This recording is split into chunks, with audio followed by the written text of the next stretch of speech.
एक छोटे से गांव में हरीश नाम का एक साधारण पत्थर काटने वाला रहता था। वह हर दिन चिलचिलाती धूप में बड़े बड़े पत्थरों को तराशता हुआ काम करता था।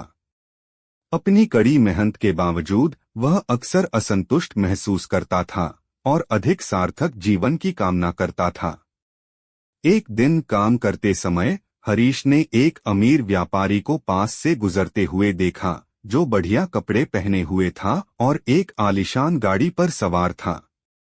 हरीश ने मन ही मन सोचा, काश मैं व्यापारी होता तो मैं वाकई बहुत खुश होता। उसे आश्चर्य हुआ, एक रहस्यमय आवाज फुसफुसाई, तुम्हारी इच्छा पूरी हो गई है। अचानक हरीश ने खुद को एक व्यापारी में बदल पाया, जो धन और विलासिता से घिरा हुआ था। पहले तो वह बहुत खुश हुआ, लेकिन जल्द ही उसे एहसास हुआ कि उसके नए जीवन में अपनी चुनौतियां और जिम्मेदारियां हैं। एक व्यापारी के रूप में हरीश ने एक शक्तिशाली राजा को सड़कों पर घूमते देखा, जिसके सामने सैनिक और नागरिक झुके हुए थे। उसने सोचा, काश मैं राजा होता तो मैं सबसे शक्तिशाली और सबसे खुश व्यक्ति होता। फिर रहस्यमय आवाज ने कहा, तुम्हारी इच्छा पूरी हो गई है। हरीश एक शक्तिशाली राजा में बदल गया। उसने अपनी नई शक्ति का आनंद लिया, लेकिन जल्द ही पाया कि राजा बनना उतना संतोषजनक नहीं था जितना उसने कल्पना की थी। उसे अंतहीन राजनीतिक मुद्दों और न्यायपूर्ण शासन करने के दबाव से निपटना पड़ा। एक दिन अपने महल से शासन करते समय हरीश ने आकाश में चमकते हुए सूरज को देखा। उसने सोचा, सूर्य सबसे शक्तिशाली इकाई है।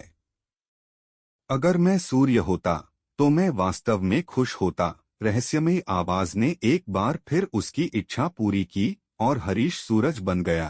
पूरे देश में रोशनी और गर्मी बिखेरने लगा। हालांकि उसे जल्द ही एहसास हुआ कि बादल उसकी किरणों को रोक सकते हैं और तूफान उसकी शक्ति को कम कर सकते हैं। निराश होकर हरीश ने बादल बनने की इच्छा की, यह मानते हुए कि वे अधिक शक्तिशाली थे।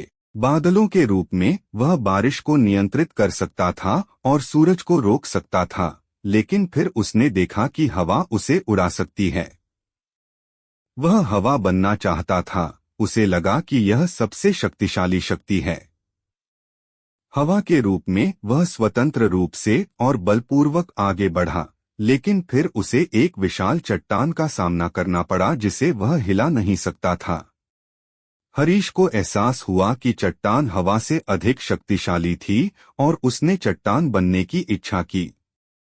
एक चट्टान के रूप में वह तब तक अजेय महसूस करता था जब तक कि उसने एक पत्थर काटने वाले की छेनी की लगातार खड़खड़ाहट नहीं सुनी।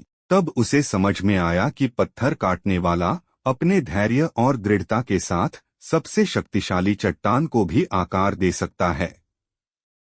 अपने मूल जीवन के लिए एक नई प्रशंसा के साथ हरीश एक बार फिर पत्थर काटने वाला बनना चाहता था।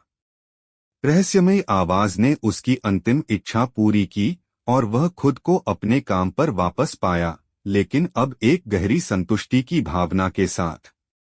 उसने महसूस किया कि सच्ची खुशी और शक्ति भीतर से आती है, धैर्य, कड़ी मेहनत और दृढ़ता के माध्यम से। सच्ची खुशी और संतुष्टि दूसरों से ईर्ष्या करने या एक अलग जीवन की इच्छा रखने से नहीं आती है, बल्कि अपनी खुद की ताकत की सराहना करने और अपनी चुनौतियों का सामना करने से आती है।